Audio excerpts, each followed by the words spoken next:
உலகெங்கிலும் உள்ள mister ladies நேயர்களுக்கு வணக்கம். உடலுறவில் ஆய்வுகளில் பெரும்பாலான நேரங்களில் 95% பெண்கள் உச்சகட்டம் அடைகிறதில்லை.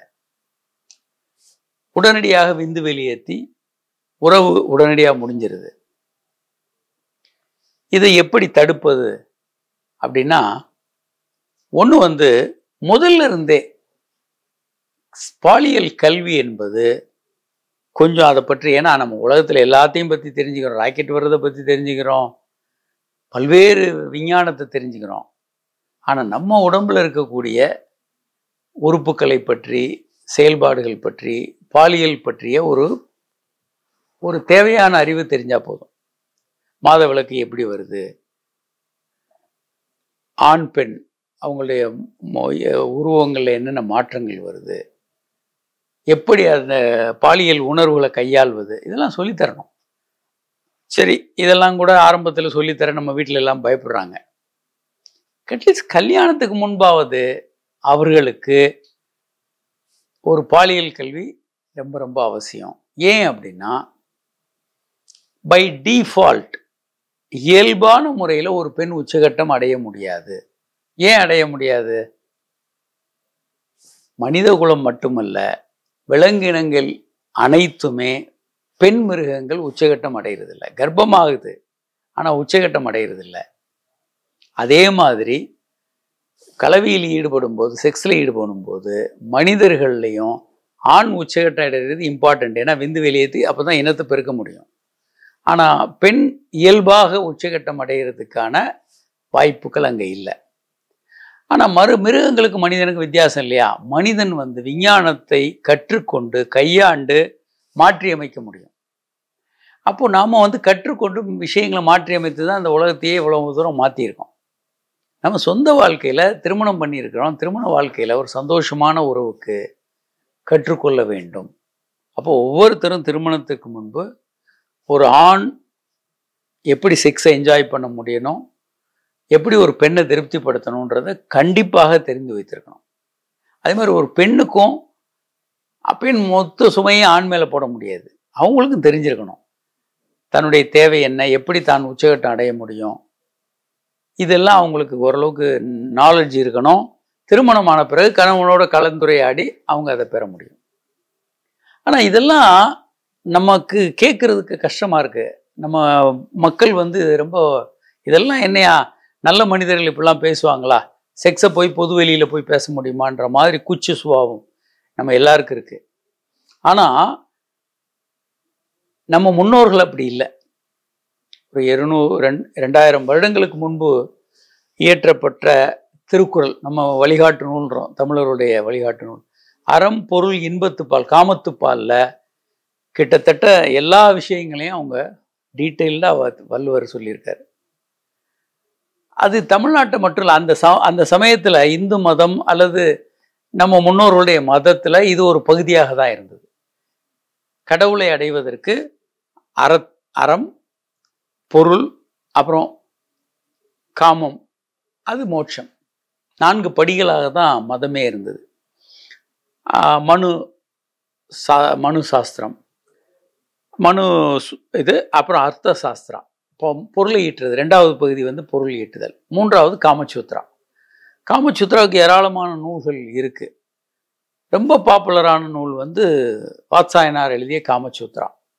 இதில் கிட்டத்தட்ட 550 நிலைகளில் எப்படி செக்ஸ் பண்ணுறது, ஒரு பெண்ணை எப்படி திருப்திப்படுத்துறது, ஏராளமான விஷயங்கள் சொல்லப்பட்டிருக்கு.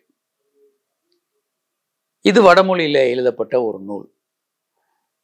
அறம் பொருள் இன்பம்னு திருக்குறளில் இருக்கிறதுக்கு ஏற்ப இந்த 3 நூல்கள், மனு தர்மம், அர்த்த சாஸ்திரம், காமசூத்திரம், இந்த 3 நூல்கள். இதை தாண்டி மோட்சத்துக்கு போகணும். இதான் 4 படிகளாக வச்சிருக்கிறாங்க. இது மட்டுமா? இதற்கு ஆதாரங்கள் வேற என்ன இருக்குன்னா, கோபுரங்கள், கோயில்களுடைய கோபுரங்களை பார்த்தீங்கன்னா, கஜுரகோ, கொனார்க், நிறைய இடங்களில் நீங்கள் செக்ஸில் என்னெல்லாம் யோசிக்க முடியுமோ அத்தனைகளும் அங்கே சிற்பங்களாக இருக்குது. விலங்குகளோட செக்ஸு, மனிதனில் குரூப் செக்ஸு, என்னெல்லாம் நீங்கள் யோசிக்கிறீங்களோ அத்தனை விஷயங்களையும் கோபுரங்கள், கோயிலுடைய கோபுரங்கள், அதற்கு உள்ள வந்து கருவறையில கடவுள் இருக்காரு, அந்த கோபுரங்கள்ல இருக்கு. அப்போ முன்னோர்கள் வந்து செக்ஸை பொறுத்த வரைக்கும் ஒரு லிபரலான ஒரு ஆட்டிடியூட்ல தான் இருந்திருக்கு. கற்றுக்கொண்டு அதை நன்றாக அனுபவிக்கணுன்றது தான் அவர்களுடைய ஒரு சிந்தனையாக இருந்திருக்கு. ஒரு 250-300 வருடங்களுக்கு முன்பு வந்த ஆங்கிலேயர்களால இது செக்ஸை பற்றி பொதுவெளியில பேசுறது ஒரு அசிங்கமான விஷயம் என்ற ஒரு கண்ணோட்டம் புகுத்தப்பட்டு அதை இப்போ நம்ம ஏற்றுக்கொண்டு கிட்டத்தட்ட செக்ஸுனாலே காந்தி பொம்மை மாதிரி கண்ணை மூடிக்கிறது, வாயை மூடிக்கிறது, காதை பொத்திக்கிறதுன்ற மாதிரியான ஒரு சூழலுக்கு வந்துட்டோம். இது வந்து ஒரு சரியான முறை அல்ல. அப்போ திருமணத்திற்கு முன்பாக ஒரு பெண்ணும் ஆணுமே தெரிந்து வைத்துக் கொள்ள வேண்டும். அப்படி பண்ணலைன்னா அந்த ஆண் வந்து ஒரு மிசரபிள் ஃபெயிலியராக இருப்பார் திருமணத்தில். அந்த பெண்ணை திருப்தி பண்ண முடியாது. அவங்களுக்குள்ள பெண்ணும் நேரடியாக கேட்க மாட்டாங்க, எனக்கு செக்ஸில் திருப்தி இல்லை. இப்போ சாப்பாடு இல்லைன்னா இன்னொரு தோசை வேணும்னு கேட்பாங்க. ஆனால் செக்ஸில் திருப்தி இல்லைன்னா எனக்கு திருப்தி இல்லைன்னு சொல்ல மாட்டாங்க. எனக்கு தேவைன்னு சொல்கிறதுக்கு பதிலாக நீ ஆம்பளையான்னு கேட்டுட்டு இருப்பாங்க. நீ ஆம்பளையா, நீ என்ன இப்படி இருக்கிற அப்படின்ற மாதிரி ஏதாவது சொல்லிட்டாங்கன்னா அது கடுமையான பிரச்சனைகளை கொண்டு வந்துடும். சரி, எப்படி ஒரு பெண்ணை உச்சகட்டம் கொண்டு போகிறது? அதுக்கு வந்து நம்ம ABCDE எல்லாம் சொல்கிறோம். ஏ ஸ்பாட்டுன்னு இருக்குது. பெண்ணொரு பிள்ளைய உள் பகுதியில் மேல் பகமாக தூண்டணும். அப்படி ஏ ஸ்பாட்டை தூண்டும் போது தொடர்ந்து தூண்டிகிட்டு இருந்தால் ஒரு 15 நிமிடத்தில் ஒரு பெண் உச்சகட்டம் அடைய முடியும். பெண்ணொரு பிள்ளைய உட்பகுதியில் மேலே தூண்டணும். இந்த இப்படி ஸ்ட்ரோக் பண்ணணும். பீன்றது பிரெஸ்ட். மார்பகங்கள் காம்புகளை தூண்டுவதன் மட்டுமே குறைந்தபட்சம் 4% பெண்கள் உச்சகட்டம் அடைகிறாங்க. இதை நிரூபிக்க முடியும். பல பெண்கள் அப்படி உச்சகட்டம் அடைய முடியும். சீன்றது கிளைட்டோரஸ். பெண்ணுறுப்பு, அந்த வெஜைனா அப்படின்ற பெண்ணுறுப்பு, அங்கே தான் நீங்கள் செக்ஸ் பண்ணுறாங்க. அதுக்கு மேலே 3 சென்டிமீட்டருக்கு மேலே கிளைட்டோரஸ் என்ற சின்ன ஒரு உறுப்பு இருக்குது. ஆணுறுப்பு போன்ற உறுப்பு, ஆணுறுப்புக்கு சமமான உறுப்பு அது. அது பெண்களுக்கு ஃபங்க்ஷன் இல்லைன்றனால அது வளர்ச்சி நின்று போயிடும்.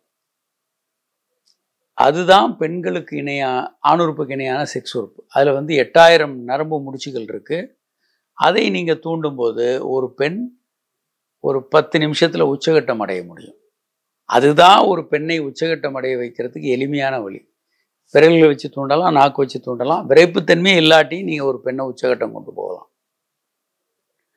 அப்போ இதை பற்றி ஒரு தெளிவு நமக்கு சொல்லி கொடுத்துருக்கணும் நம்ம குழந்தைகளுக்கு. சரி, டீன்னா என்ன? டீன்றது ஜி ஸ்பாட். பெண்ணுறுப்பில் ஒரு 2 சென்டிமீட்டரில் மேல் பகுதியில் இருக்குது. நீங்கள் அதை நல்லா தேடினீங்கன்னா அந்த ஜி ஸ்பாட் கிடைக்கும். நீங்கள் அதை தூண்டிக்கிட்டே இருந்தீங்கன்னா அது ₹1 காயின் மாதிரி பெரிதாகும். இது அனங்கரங்கா என்ற புத்தகத்தில் அர்த்தச்சந்திர நாடி என்று குறிப்பிடப்பட்டிருக்கு. கல்யாணமல்லா இதை குறிப்பிட்டிருக்கார். இதை உலக பாலியல் மருத்துவர் சங்கமும் ஏற்றுக்கிட்டு இருக்காங்க. அனங்கரங்கால இந்திய நூல் அது. அவர் அதை குறிப்பிட்டிருக்கார். இப்போ வந்து அதை திரும்ப ரீஇன்வென்ட் பண்ணி கிரெஃபன்பர்க் என்பவர் அதை செஞ்சதுனால அவர் பேரில் ஜி ஸ்பாட் அப்படின்னு வச்சுருக்காங்க. அதை தூண்டுறதன் மூலமாக ஒரு பெண்ணை உச்சகட்டத்துக்கு கொண்டு போக முடியும். தொடர்ச்சி அங்கே தூண்டணும். ஈன்றது இதெல்லாம் பண்ண பிறகு தான் நீங்கள் ஆணுறுப்பை உள்ளே செலுத்தணும். இ ஃபார் என்டர். இன்னும் கொஞ்சம் நீட்டிக்கணும்னு நினச்சிங்கன்னா எஃப், ஆண் கீழையும் ஃபீமேல் ஆன் டாப், பெண் மேலேருந்தும் செக்ஸ் பண்ணணும். இப்போது பெண் மேலேருந்து செக்ஸ் பண்ணுறதுல ஒரு அற்புதமான வசதி இருக்குது. இதுதான் இருக்குதுல செக்ஸில் இதுதான் பெஸ்ட்டு பொசிஷன். ஏன் அப்படின்னா ஆணுக்கு 2 கைகளும் ஃப்ரீயாக இருக்குது. 2 கைகளையும் 2 மார்பையும் தூண்டலாம். இன்னும் கொஞ்சம் ஒரு பெண் கீழே வந்து ஆண் மேலே தலையை தூக்குனாங்கன்னா அவர் வாயில் ஒரு நெப்பில் வந்து வாய் வச்சு தூண்ட முடியும். அடுத்து ஆணுறுப்பு வந்து பெண்ணுறுப்பு உள்ளே இருக்கும். அது ஒரு தூண்டுதல். அந்த பெண் கிளைட்டோரஸை ஆணுடைய உடம்புல வச்சு ரப் பண்ண முடியும். ஸோ இந்த மாதிரியான ஒரு 4-5 தூண்டுதல்கள் வந்து வேறு எந்த பொசிஷன்லையும் கிடைக்காது. இந்த பொசிஷனில் ஒரு பெண் எளிமையாக உச்சகட்டம் அடைய முடியும். கிட்டத்தட்ட பெண்ணுடைய அனைத்து உறுப்புகளும் இதில் தூண்டப்படும். இதன் மூலம் ஒரு பெண் உச்சகட்டம் அடைய முடியும். அதனால் இதை பற்றி ஒரு புரிதல் நமக்கு ரொம்ப அவசியம். புரிதல் தெரிந்து கொள்வது மட்டுமல்ல, தெரிந்ததை செயல்படுத்தக்கூடிய ஒரு உறுதி நமக்கு இருக்கணும். நம்ம தெரிஞ்சு வச்சுக்கிட்டு டாக்டர் நல்லா தான் பேசுகிறாருங்க அப்படின்னு சொல்லிட்டு பார்த்துட்டு விட்டுருவாங்க. நமக்கு தெரிந்த விஷயங்களை செயல்படுத்தணும். அது ரொம்ப ரொம்ப முக்கியமான விஷயம். வணக்கம்.